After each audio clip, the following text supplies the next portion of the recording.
churches, in the beginning of the year, they'll tell you that it's time to fast. It is time for you to give the first fruit. It is time for you to prepare yourself. Why are they doing that? They are preparing you that you need to prepare yourself for what is about to happen throughout the year. Why is it like that? The beginning is always important to God. In the beginning, God.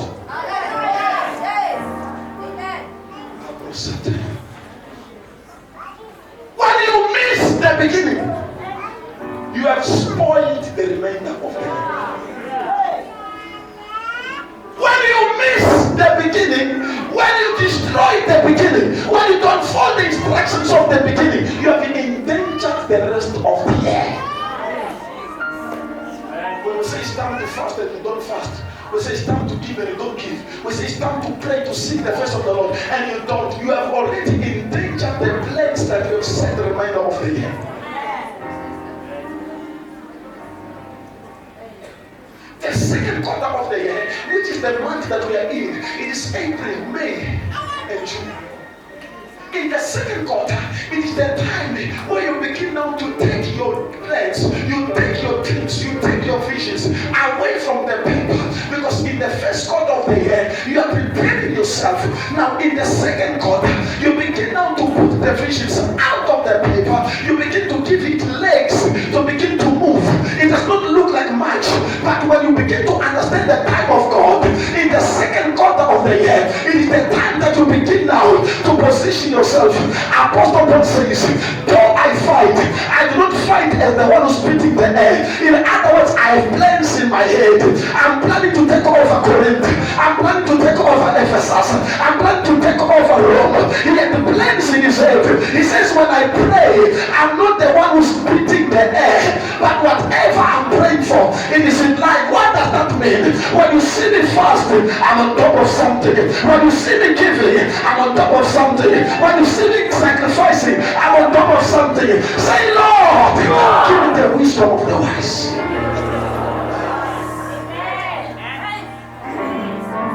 Don't understand that. April will come. Your dreams will still on the papers. Your vision will still on the papers. You have missed the time. Because January, February, it is time to prepare. We lead ourselves from God.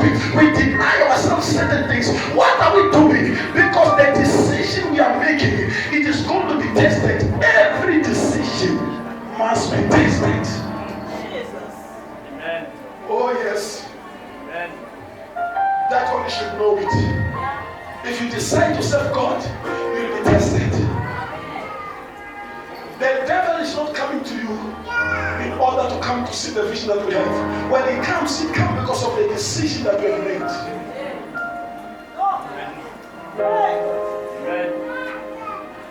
Sometimes your decision will be tested by your location. By what? The place where you are born. The place that you have set your business. Your business is not doing well. What is happening? You have decided to open the business. But the area that you have opened the business, there is a test that is coming against you. You begin now to see something discouraging you. The devil will always be discouraging you. He's not fighting you. He's fighting the decision. Because unless he tests your decision, he cannot see how strong you are.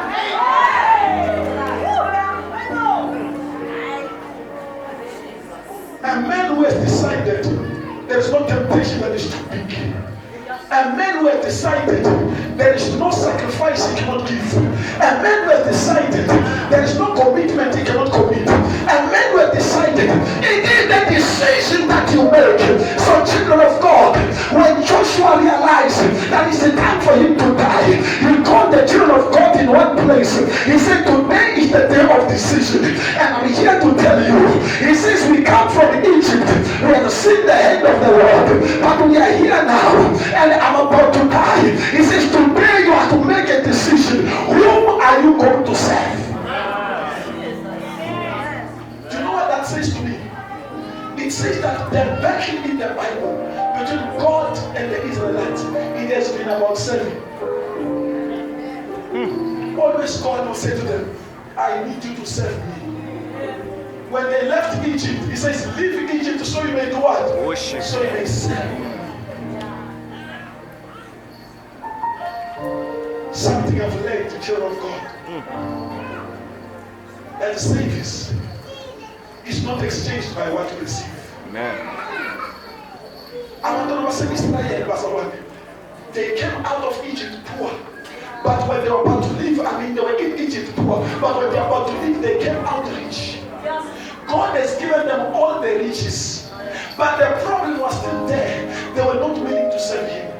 God opened the Red Sea, they walked through, but not willing to serve Him.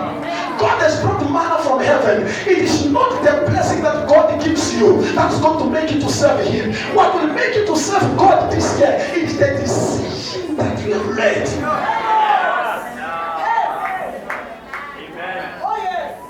God cannot buy anyone here by blessings.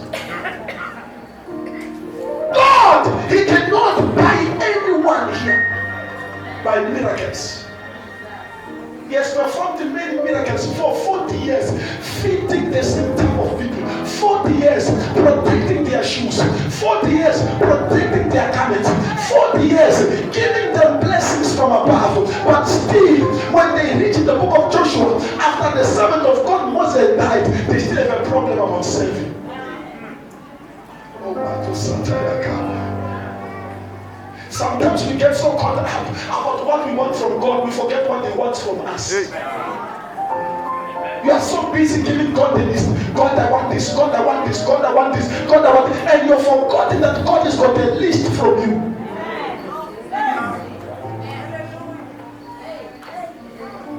Hallelujah.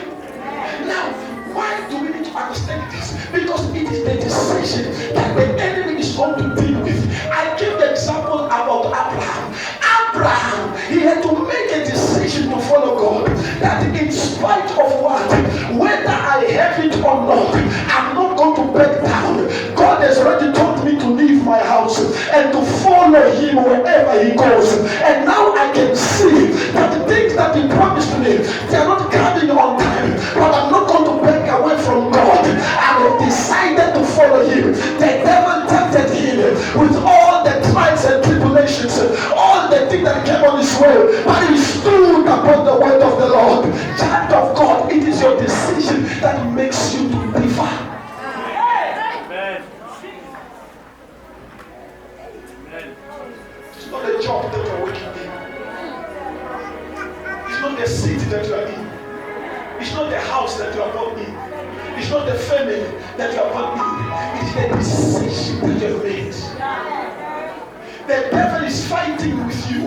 The devil is after you. Do you know why he's after you? Because before you were not born again, he had nothing to do with you. But since you decided, I have decided to follow Jesus. From the moment you have decided to follow Jesus, the whole hell is broken loose against you. The devil is coming with everything. He's throwing you demons. He's throwing you witchcraft. He's throwing you all this type of thing. Say no! Made up my mind. I'm not going back anymore. I've decided to follow you.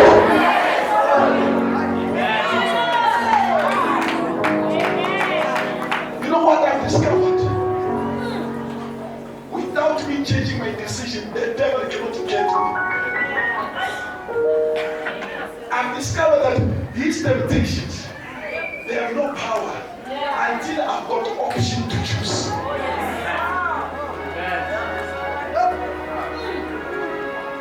So the devil, when it comes to you, he's going to calculate what is it that's going to make you to choose him instead of choosing Akabosata to walk with God.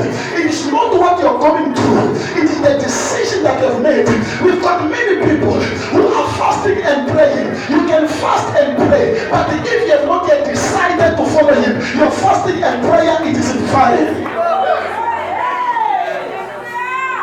When you fast on top of a decision. Amen. When you pray on top of a decision. When you give on top of a decision. When you worship on top of a decision. When you go to church on top of. Because the devil is after that decision.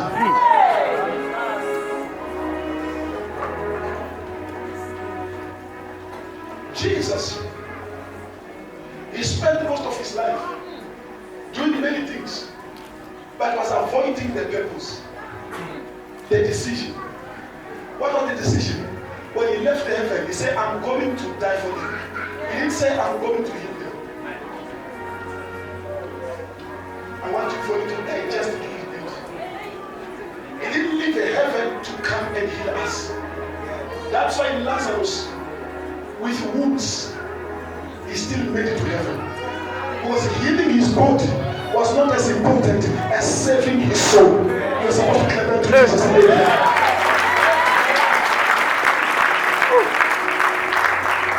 When Jesus, I'm about to close. When Jesus was healing people, the devil was not moved. He said, this is not what you left the heaven to.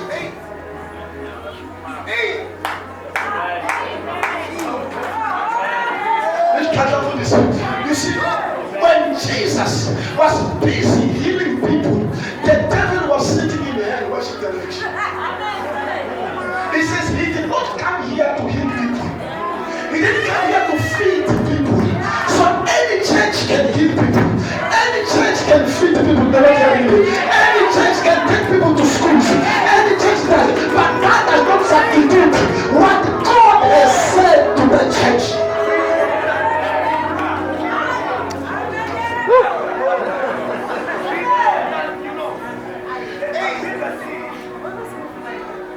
Mike.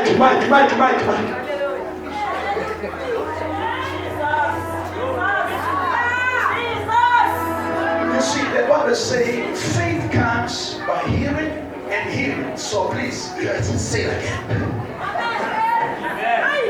And Jesus actually again now. You know, the will of God is saying that I must repeat these things until they get in. Because faith comes by hearing. So the more we repeat, the more you understand it. When Jesus, he was visiting the sick, the devil never fought him. When Jesus was raising the young child from the dead, the devil did not come to stop him. When Jesus was feeding the hungry, the 5,000, the devil was not in the meeting. But the moment he said, I want to go to the Calvary, he came to get something.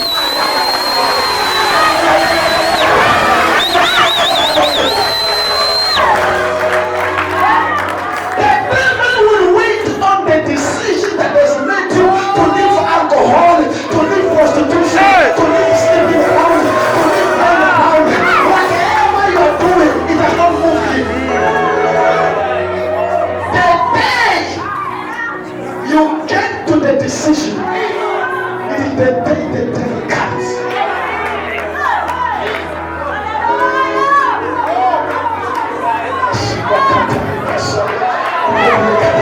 It is the decision that makes the devil uncomfortable. No one wants to be a girlfriend. No one will not move the engine. The devil begins to shake and say, what is making this person to sleep every day? I want to wait again, but because you've made a decision in your heart that I'm not going to stay the day here, I'm going because I've decided to follow Jesus. Whatever comes on my way, I'm not going to move aside because I've decided to follow Jesus. People may turn against me, I'm not going to move away because I've decided to follow Jesus. The devil is afraid of people who stand to their decisions.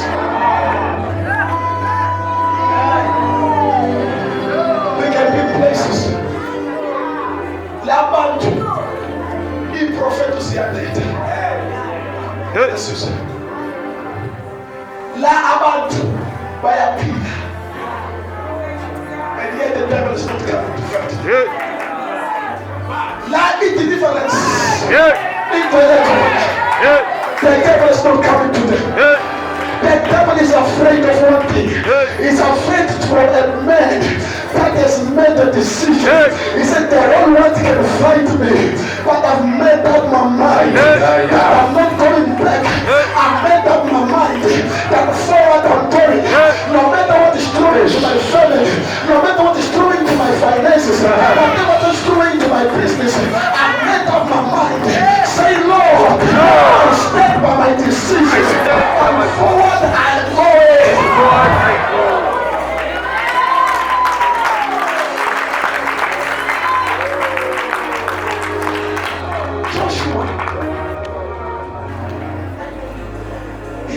God's people.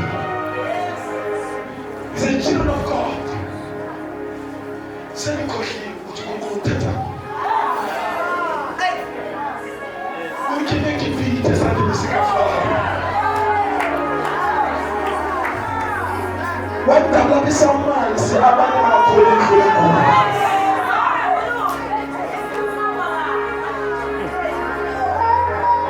kumeza sana ntole shebe. Ikatuna sana sana sipele. Impaka zeno asana sipele. Uchukuna bantu bekeba kuna chimawe. Keba sana walibodi langa. Asana wapume sipele. Keba wanakamufulise tunele. Wanakamufulise tabele sisi. Kuna bantu baenzi sikose nsime. Keba wasana wakule. Asana wapume kaya. Kuna bantu bapegana n'ezinto ezifana n'ezosipetile wena mene yambaba ngesaka yakulisa kusona Joshua ati bantu bingakhohlwa choose today. He says, hey, don't look at what is happening. Yes, you are blessed, it is wonderful, but he says, where is your choice?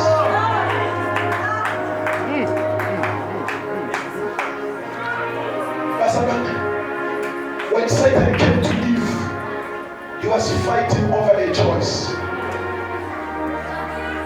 What did God say he must not eat? He was tampering with a choice. If the devil cannot make you to change the choice, he cannot get you. He's afraid of people who make a decision and stick by it.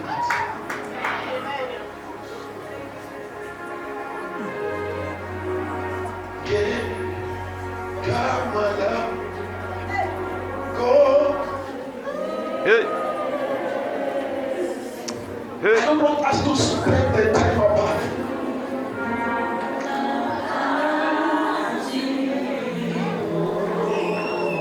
I need to understand this. When God permits some other time, we'll continue with this. I want you to remember the day you decided to follow Jesus. I want you to remember the day that God gave you that job.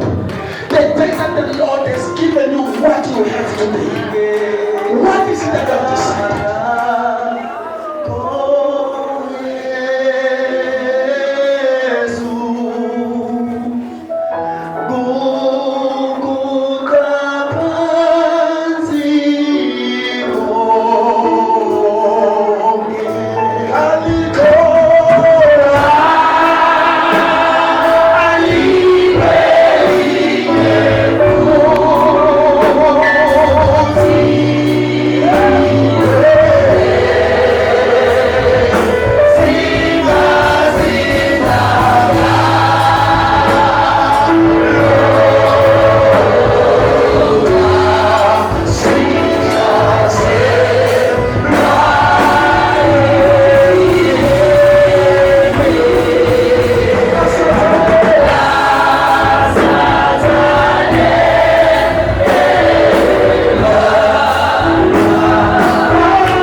He's going to fight the car you drive.